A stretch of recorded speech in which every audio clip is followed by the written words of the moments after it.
আসসালামু আলাইকুম ভিউয়ার্স। সুজি রান্না করছি অনেক দিন পরে। সুজিটা একটু ডিফারেন্টভাবেই রান্না করছি।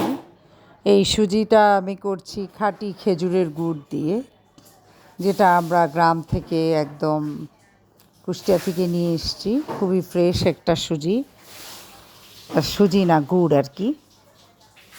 সুজিটা অনেকটু ভেজে নিয়ে তারপর গুড় দিয়ে আস্তে আস্তে করে রান্না করব।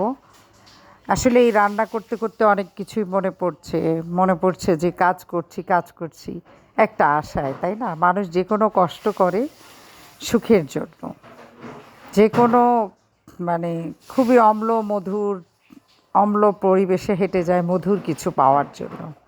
আমিও সেই পথেই হাঁটছি। দেখা যাক, নিশ্চয়ই একসময় না একসময় সফল হব।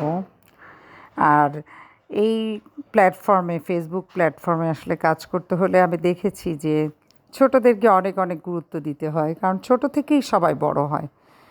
আবার বড়রা তো ছোটদের গুরুত্ব দিবেই সবসময়, না হলে তো ছোটরা উঠতে পারবে না।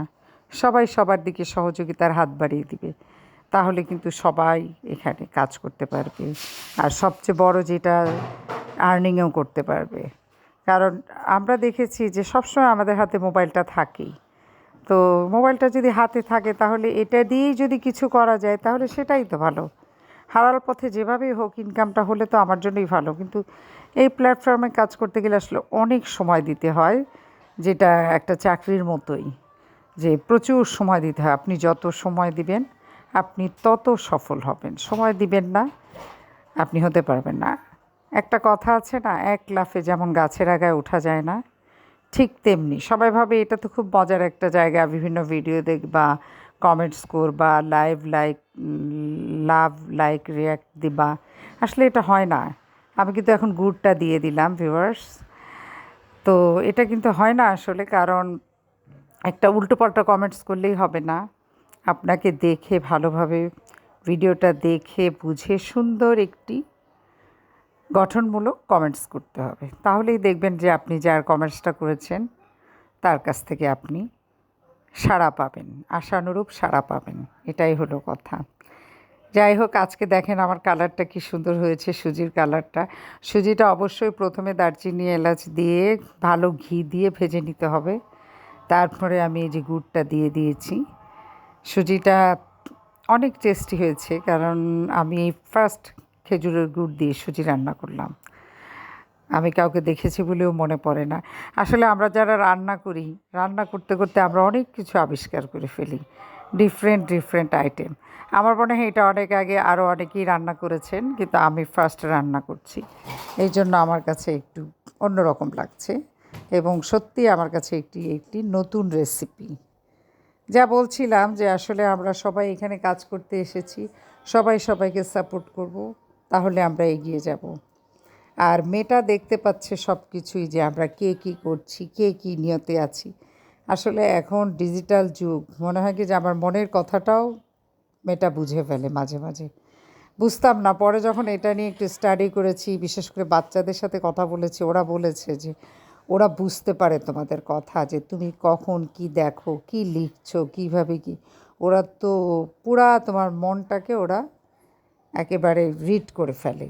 তো এই জন্য দেখা যায় যে কোনো ভিডিও, যেই ধরনের ভিডিওগুলো আমি লাইক করি ওগুলোই আমার সামনে চলে আসে। অবাক কাণ্ড।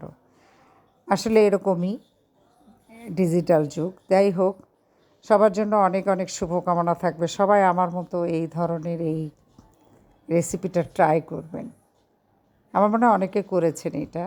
আসলে এইবার বেশ গুড় কিনেছি, তো মনে হচ্ছে যে এই গুড়গুলো একটু কাজে লাগানো দরকার, এবং গুড়গুলি একদম গঠনমূলক কাজে লাগানো দরকার, যেটা আসলে আমি উপকৃত হব।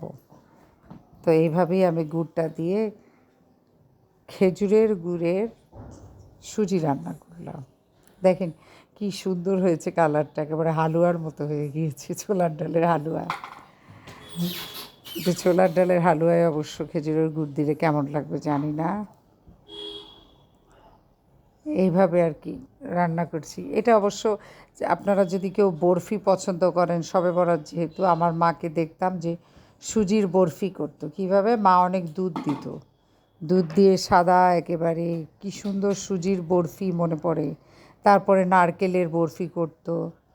ডিমের জর্দা করতো, ছোলার ডালের হালুয়া তো আছেই, গাজরের হালুয়া, আরেকটা করতো হচ্ছে পেঁপের হালুয়া, আরেকটা করতো যেটা ট্রান্সপারেন্ট কালার কি যে নেশেস্তা না জানি কি একটা হালুয়া, আর রুটি করতো অনেক। আমাদের মা সারা দিন কাজের লোক নিয়ে এগুলো করতো, তারপরও সারা রাত জেগে আল্লাহর ইবাদত করতো, কীভাবে পারতো জানি না।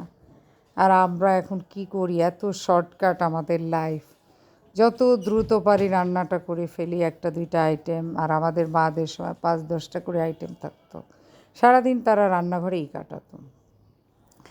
একটা অন্যরকম দিন ছিল তখন। আমার সুজিটা অলমোস্ট হয়ে গিয়েছে, তো আমি যে পাত্রটাতে রাখবো সেই পাত্রটাতে সুজিটা ঢেলে ফেললাম। আসলে সুজিটা খেতেও অনেক মজা হয়েছে, কালারটাও কি দারুণ, গাজরের হালুয়ার মতো।